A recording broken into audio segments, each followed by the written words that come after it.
Closure going in. I'm a little jealous of this assignment. It's the single most expensive weapons program in history, and testing is underway right here in Southern Nevada. Tom Hawley has seen it up close and personal. And Tom, you were recently given an exclusive tour of the F-35 fighter. Yeah, Jessica and Jim, it's kept under very close wraps, as you can imagine, in development for almost 2 decades, a time span that has included many delays and cost overruns. The final estimated price tag tops $1 trillion over the program's 50-year lifespan.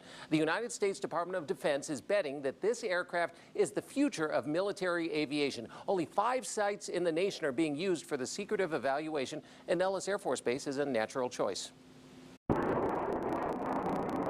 We're called home of the fighter pilot because this is the epicenter of fighter aviation for the United States Air Force.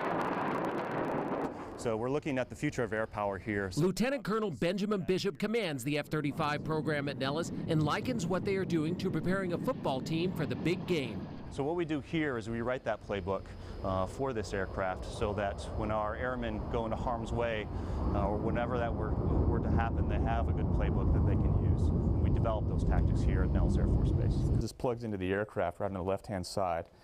And now my helmet, my oxygen, and my G-suit are all interfacing with the aircraft. Lieutenant Colonel Derek O'Malley is in charge of F-35 testing and is suiting up for a flight. He says the fighter takes it to a new level, both inside and out. It's stealth technology, which makes you very hard to detect by radar. And then it's sensor fusion, which is situational awareness to the cockpit, to the pilot, so you can easily process what's going on in the battle space. You remember those X-ray specs ads from the back of comic books or Superman's X-ray vision? All fantasy, right? Well, today's reality is pretty close with this amazing helmet that allows the pilot to see right through the F-35's fuselage. Mounted on the outside of the aircraft, there's 6 infrared cameras.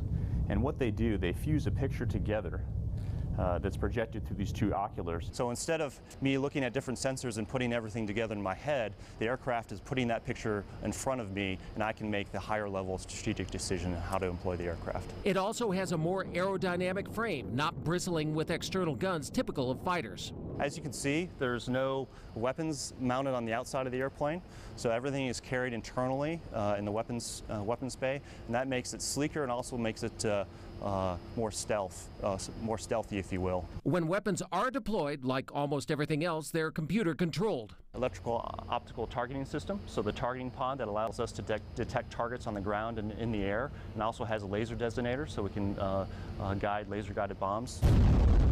The F-35 is still a work in progress. There have been numerous safety concerns, redesigns, upgrades, and retrofits, but the test pilots we talked to express complete confidence. Well, I've flown F-15s and T-38s and training aircraft, and I can say by far this is the easiest aircraft I've ever flown. Initially, you're kind of overwhelmed by the amount of information, but as you learn to kind of process it, you realize it's just incredibly helpful and very intuitive to use and fly with. Then there is the matter of cost, roughly $160 million per aircraft, depending on how you do the numbers. Even by the most conservative estimate, it's a lot. Obviously, when it comes to our national security, we don't want to afford any compromise in that area. And as we look to the emerging threats around the world, this aircraft will allow us to survive and meet those emerging threats.